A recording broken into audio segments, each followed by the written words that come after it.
Comment ça va? La rubrique. waaw maa ngi théâtre à l'antenne. Voilà donc Al démb bu ñu dégloo docteur bi muy wax ci césarienne bi dafa am lu am importance lu mu wax loo xamante ne c'est obligatoire chez la femme enceinte mooy maanaam analyse yi nga xamante ne moom lañ koy laajte pour mu def ko parce que tey ñoom bilan bi nga xamante ne moom la ñu war a def concernant sa santé par rapport ak sa grossesse fu mu toll ak ñoomin seen pour mun la defal suivi bu baax analyse yi mooy nekk li nga xamante ne moo leen di jox diagnostic bi pour ñu mun a xam. maanaam mooy indicateur bi voilà mooy indicateur bi ndax da nga diabète wala diabéto ak yooyu noonu donc ñu déglu docteur bi mu dellu si waat ci élément boobu noonu ñu déglu ko bu baax après ñu dellu si waat ci plateau bi. Le bilan sanguin pendant la grossesse est obligatoire du point de vue de la loi parce que c'est le bilan sanguin qui permet aux médecins d'avoir tous les moyens à disposition pour pouvoir prendre les bonnes décisions. Nous médecins, nous n'avons pas d'obligation de résultat. Nous n'avons aucune obligation à ce que votre grossesse elle aboutisse. Nous n'avons aucune obligation à vous traiter et que votre pathologie guérisse. Mais nous avons une obligation de moyens. Nous devons mettre en place tous les moyens nécessaires pour que les choses se passent au mieux. Donc, pour avoir cette obligation de moyens, parmi les choses que nous utilisons, le bilan de grossesse, qui permet de connaître le groupe sanguin de la patiente, au cas où il va falloir la transfuser en urgence, pour connaître son statut au niveau de son taux d'hémoglobine, voir s'il est anémié. Si elle est anémiée, qu'on sache comment régler l'anémie et lui donner du fer. Voir son taux de sucre, pour voir s'il n'a pas un diabète derrière tout ça, en sachant que le diabète pendant la grossesse, qu'on appelle le diabète gestationnel, peut avoir des conséquences. Connaître son statut sérologique, pour voir s'il est infecté par le VIH, auquel cas elle pourra bénéficier d'un traitement pour qu'elle n'infecte pas son enfant à son tour. Absolument, je pense qu'il a fait aussi encore le tour. Merci à Dr Diop pour la disponibilité. Voilà, donc Dr Diop, Dr Abdoulaye Diop de la clinique Nest, donc qui est gynécologue obstétricien. Donc on a voulu revenir ci j'ai voulu ñëwaat ci loolu aspect boobu noonu pour gën a ñaax jigéen ñi wax leen ne importance bi nga xamante ne moom la analyse yi am. Donc ñu ngi gis ni que sax de plus en plus léegi dans les hôpitaux boo demee war a accoucher dañ lay laaj sa bilan.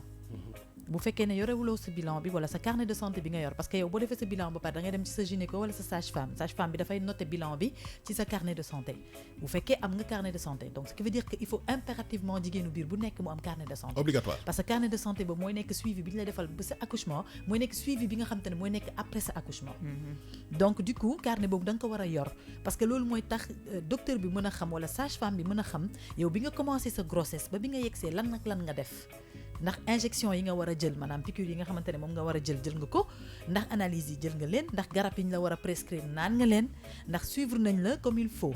et que ñoom ci loolu la ñuy basé wu pour mën a xam ban type accouchement lañ lay defal parce que nit ku nekk ak ni ngay ñëwee pendant sa grossesse bu fekkee da nga ñëw ak complication loolu c'est impératif que ñoom ñu mën a am information yooyu pour xam ci ban procédure la ñuy jaar ak yow pour mën la dimbali ba nga mën ci génn comme ni mu ko waree donc loolu mooy waral ñoom ils insistent beaucoup sur ça da ngay gis sax boo demee seeti sa sage-femme premier mois bi nga xam te ne moom maanaam nga njëkk dem ba docteur bi sentir ni que yaa ngi nekk en état automatiquement bindal na la analyse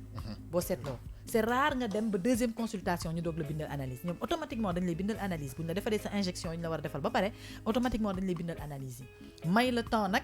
nga dem defi ji analyse yi nga mën a récupérer say analyse nga mën a ñëw loolu mooy nekk sax habituellement sa deuxième consultation ci deuxième consultation boobu ci la écho yi di am ak ñoomeen seen yeeg yeneen détails yi mais da ngay gis toujours dañuy prioriser analyse yi parce que loolu moo leen di permettre ñoom ñu mën a def diagnostic bi nga xam ne moo baax xam yan garab lañ la war a prescrire parce qu'on peut pas te prescrire n'importe quel garab te xamuñu exactement yow ndax am nga jàngoro bu nekk sa yaram wala déet par exemple sax mën na ko rejeter voilà okay. par exemple tey diabète mooy loo xamante ne tey jii nii am na ñoo xam ne ci seen biir grossesse dañuy am diabète mooy diabète gestationnel bi nga xamante ne ci grossesse bi lay ñëw ci grossesse bi après grossesse bi day dem si diabète gestationnel mooy ñi nga xamante ne dañuy diabète moment bi ñuy nekk en état bu grossesse bi jeexee diabète bi day dem chaque grossesse noonu lay def mais ñooñu nag ils sont susceptibles d'avoir le diabète plus tard ñooñu moom en général rares cas sont ñu dem ba benn âge bi te amuñu diabète mais moo koy ni c'est surconsommation de sucre bi wala non c'est voilà ci sa organisme lay nekk par rapport ak peut-être bon je peux pas trop m'avancer là-dessus je pense que dinaa demaat gëstuwaat loolu bu baax mais habituellement diabète gestationnel bi am na femme yu koy am ñoo xam ne que moment grossesse bi la diabète bi di ñëw si grossesse ñu bëri sax léegi dañ koy am voilà léegi bu grossesse bi jàllee nga delluwaat normal dootoo amati diabète waaw mais sa prochaine grossesse day ñëwaat. d'habitude aussi dañuy wax femmes yi nga xamante ne dañuy am bébé yi nga xam ne plus de 4 kilos la. waaw 4 kilos. ñoom dañuy diabète daf leen di yomb. 4 kilos jëm kaw en général ñi am diabète gestationnel seen doom yi dañuy am poids. c'est des enfants qui viennent avec beaucoup de poids dañuy am ay doomu 4 kilos la ñuy am. ay doomu loolu xam nga 3 kilos 600 3 kilos 600 rek c'est énorme pour un bébé. 3 kilos 600 en général c'est des césariennes. ñuy def césarienne lañ habituellement bébé bu am 3 kilos sax yaay ji dafay sonn. waaw dafay sonn bon 3 kilos waaw 3 kilos 300 mais 3 kilos 600 moom c'est excessif. donc déjà loolu bëri na. mun am nañu ciy accoucher nag normalement mais la plupart dañ leen di obligé defal leen césarienne. donc imagine toi nag sa doom am 4 kilos ça veut dire que vraiment c'est un gros bébé. donc kooku mënul génn ci suuf. d'habitude nag dañ naan bébé yi nga xamante ne dañoo am poids ñoom ñooy gën a am force bu ñu génnee dimbali seen yaay. parce que bu si ñu bëri loolu la ñuy wax dañuy def confusion. waaw dañuy def confusion. parce que dañ naan xale bi bu tuutee du am force pour génn mais 4 kilos. au contraire xale bi bu tuutee day gën a am facilité wu génn. parce que xale bi en fait moom puusul boppam yow yaa koy pousse pour mu génn. xale bi puusul boppam xale bi mënul am doole bu muy pousser boppam xale bi day jël position bi nga xamante ne mooy tax yow boo poussé. moom mu mën a génn ak donc seen xale bi liquide moom amniotique bi. voilà donc xale bi moom du moom mooy pousse boppam pour génn da nga koy dimbali moo waral ñuy def bruit boobu ñu lay naan puusal. ñu lay naan def ci sa doole parce que loolu mooy tax xale bi génn parfois sax nga gis ñoo xamante ne dañuy dem ba du ñu am doole médecin yi dañuy obligé di bës fii la ñuy bës dañ après lay jàppale ñu yokk la dañ lay jàppale pour que nga mën a pousse xale bi pour xale bi mën a génn wala ñu yokk la pour que nga am pour te dire yokk boobu li koy waral c'est parce que déjà xale bi dafa taay voilà d'habitude xale bi bu taayee ils sont obligés ñu yokk la pour bopp bi mën a génn parce que bopp bi sax mooy problème bi en général le problème bi sax mën na bañ a nekk yaram parce que yaram parce que une fois bopp bi génn bu ñu xëccee rek affaire bi dafay génn mais problème bi mooy bopp bi donc dañ lay yaatal tuuti pour mën a permettre xale bi bopp bi mën a génn te loolu en général c'est les enfants de 3 kilos à 3 kilos 300 3 kilos 600 moom yokk sax am na ci ñoo xam ne yokk taxul xale bi génn. d'accord analyse man xam nga lan laa mënul a comprendre Maïté ak fi réew mi toll ñu nekk ci 21e siècle comment une femme enceinte peut ne pas avoir di dem hôpital wut ay carnet de santé yow boo amul carnet de santé nga toog ba au dernier moment ñu wax la césarienne na médecin yi ñoo yey man bu ma doon gynécologue wala may sage-femme du ma assister koo xamante ne amul carnet de santé parce que loolu risque weesuwu ko xamuma yan maladie yi nga am boo amee hémorragie ban groupe sanguin laa lay damay wër ci banque yi di wuti ay zéro positif pour jox la ko du ma ko def. xam nga loolu soo ko defulee tamit non assistance à personne dangereuse là on tombe dans le domaine juridique ils sont obligés dañ koy yóbbu urgence defal ko ay analyse yu dul jeex. ci saa si et on perd du temps avant loolu voilà ba kennam xaj na ci lu nekk du nekk xaj na ci moo tax léegi ñoom dañu am seen système boo yegsee ci hôpital bi que mu nekk hôpital clinique peu importe dañ lay laaj sa carnet de santé. bu ñu gisee wala ñu laaj na say analyse tu n'as pas d'analyse automatiquement dañ lay naan génnal affaire bi nga dem jëndi sa analyse. maanaam dañ lay wax parce que ils ont maintenant dans tous les hôpitaux presque ils ont des centres il y a des laboratoires yoo xam ne laboratoire d'urgence la di nga mën a dem ñu defal la analyse yi nga xamante ne ñoo gën a gaaw maanaam yi nga parce que y a des analyses qui ne sont pas cherchées ici am na analyse yoo xam dañ koy yóbbu Europe. dëgg la lu mel ni ay rubéole boo ko defee fii dinañ ko yóbbu Europe c'est que les pour gens dem ne lii ko savent parce que c'est rare nga gis ñu ko def peut-être am na ay laboratoire yoo xamante ne léegi ñi ngi ci dëkk bi dañ koy def mais ay analyse yoo xamante ne duñ fii lañ koy jëlee yóbbu ko dem defal ko defal peut-être nag aussi léegi am na yoo xamante ne médecine bi développé ak certaines structures de laboratoire yoo xamante ne am nañ ko mi ngi mel ni rek boo deful say analyse mi ngi mel ni defoo sa dernier échographie nga dem ba salle d'accouchement doom bi di ñëw siège médecin yi duñ la laal non dañuy taxaw di la xool peut-être am na foo xam ne parce que buñ la laalee mën nañoo gaañ xale bi wala ñu gaañ la waaw de toutes les façons moom li ñuy wax rek ci analyse yi moom li nga ci mën moo tax analyse d'urgence yi du lépp lay génnee parce que dina am yoo xamante ne duñ ko mën a génnee sur le temps mais les plus essentiels comme par exemple diabète bi sida bi karang-karang yooyu yëpp anémie beeg yooyu voilà ils ont la possibilité de def ko pour mën a am au moins une idée si ce groupe sanguin am une idée ci loolu yëpp balaa ñu lay dugal bloc balaa bokk accouchement bi di mën a nekk dañ koy exiger léegi am na ci ñoo xamante ne parfois c'est par faute de moyens les gens ne savent pas vers où se tourner pour pouvoir faire leurs analyses parce qu'ils pensent que ça coûte extrêmement cher. Bon, il fut un temps les analyses coûtaient très cher. Franchement parler. amoon na ay temps yoo xamante ne pour nga def say analyse tu vas payer 80 000 balles ou plus 10 ans ci ginnaaw rek waaw tu vas payer 80 000 ou plus pour faire tes analyses mais de plus en plus on se rend compte que le prix est très bas et dépend na tamit ci fan ngay dem selon tes moyens parce que il faut pas que nit ñi fàtte ne lépp loo gis ci santé rek dépend na ci say moyens li nga am comme moyen mën nga ci mën a dimbali sa bopp nga dem def ci say analyse par exemple tey rapidité bi nga xam ne la analyse bi di jël pour kenn qui va aller dans un laboratoire un grand laboratoire privé payer cher pour teel a jot ay analyse am c'est pas forcément peut-être le cas de keneen ki nga xamante ne dafay dem ci benn centre de santé boo xamante ne social la nekk on lui demande le lendemain de passer loo xamante ne il va devoir peut-être attendre une semaine avant de jot résultat yi parce que voilà procédés yi bokkuñu moyens yeeg yoon yi bokkuñu mais le plus important c'est le résultat final ndax ça prend une semaine ça prend 2 semaines ça n'a pas d'importance tu as 9 mois devant toi pour pouvoir aller faire tes analyses et de pouvoir aller les amener chez ton médecin et que yow nga mën a def topp ce suivi grossesse comme il se doit donc j'ai voulu revenir sur cet aspect-là parce que c'est très très très important il faut que jigéen ñi ñu bàyyi xel ci loolu bu baax a baax képp ku fi am ku fi nekk en état nga dem sa docteur ne la defal analyse bindal la papier boo xam ne daf la ciy bindal notel analyse yi nga war a def yépp su fekkee amoo moyen wu dem laboratoire bu mag y a des postes de santé qui sont là de plus en plus sax waaw muy SAMU même pas 2 jours sax mu génn léegi moom laay wax may tey parce que une semaine bi léegi est-ce que gënul cher sax benn Nabi Choucair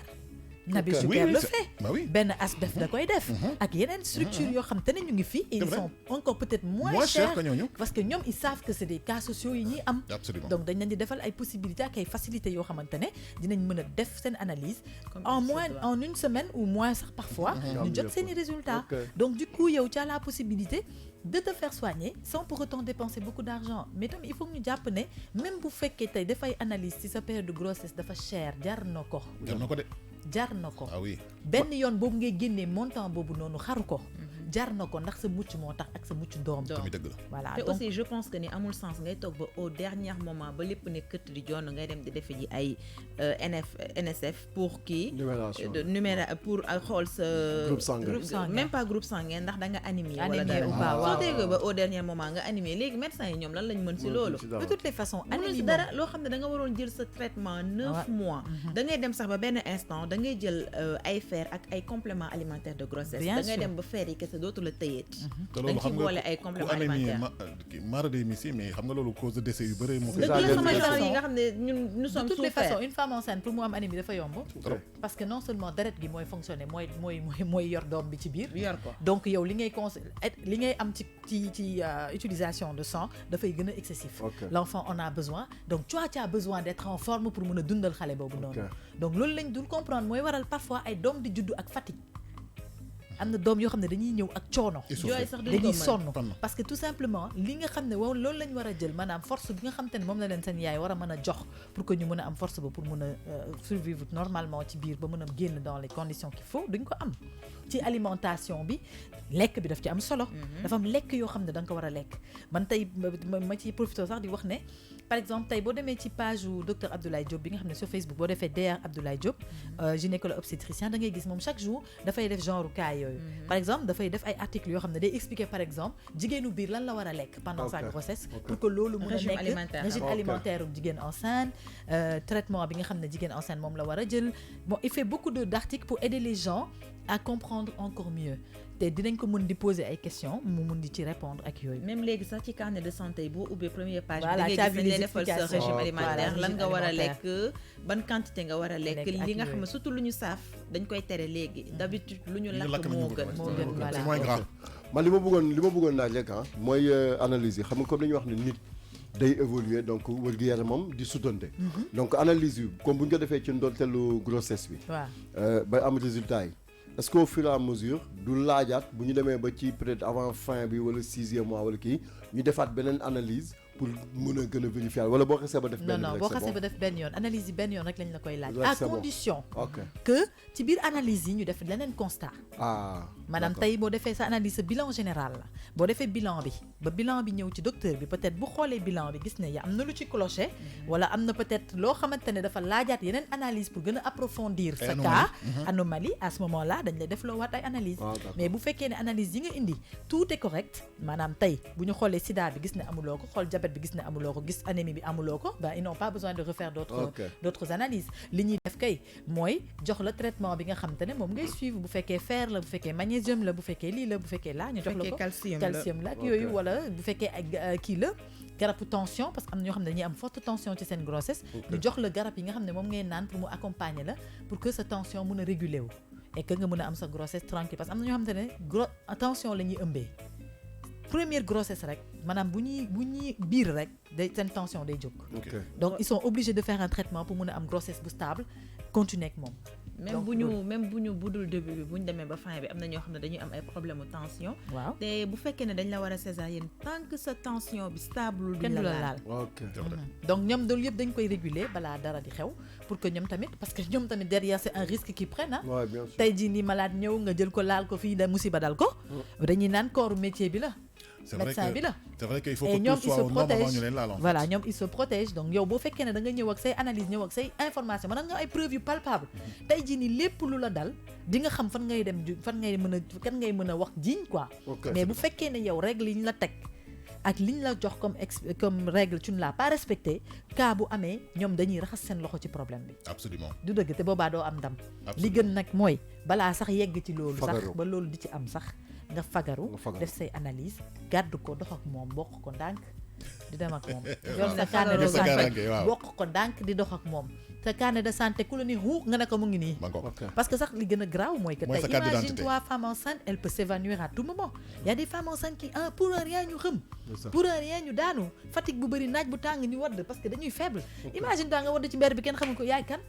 xam nga tey quand tu as ton carnet de santé en poche foo dem ànd ak moom tey boo daanoo nit ki bu defee nii ci say bagage gis carnet de santé bu amul carte d'identité amul dara dina xool kii de moom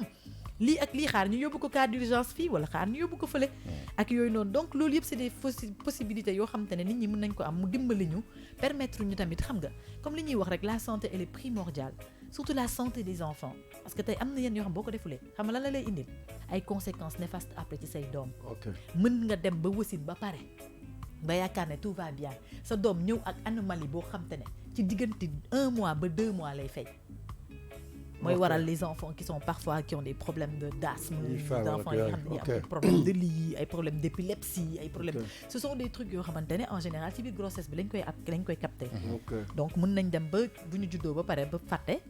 affaire bi doog a réagir ci seen yaram voilà malheureusement nag jigéenu wérul yi visite mooy tax ñuy génnee seen carnet de santé te bu ñu ñëwee dañ koy nëbb duñu bëgg ko teg carnet bi seen bët di leen xamal merci Tata Bayte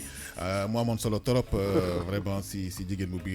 importance su analyse yi vraiment mooy maanaam li nga xam ne mooy tax médecin bi mën a xam exactement lépp li nekk seen yaram pour mu mën a vraiment créer conditions yi nga xam da ngeen di wasin yebbeeku maanaam si jàmm ak salaam n'est-ce pas voilà c'est important tu sais je vais même avant de clôturer tu sais les nouveaux permis là dañu exiger nga am sa groupe sanguin parce que lors des accidents li gën a fréquent ba da nga am traumatisme cardiaque et puis da nga am perte de sang hémorragie et voilà et puis c'est pour vous dire quoi en fait alors il a dit nag jigéen bu ëmb c'est autre chose allez à l'hôpital faites vos analyses et voilà médecin yi li ñu leen wax def leen ko mais boo aussi ne da ngay gis deret bi ngay perte rek xoolal loolu automatiquement non seulement di nga perfuser pour permettre si di nga perte deret le même jour te boo moytul di nga toog 40 jours yoo xam ne da ngay perte deret waaw merci Tata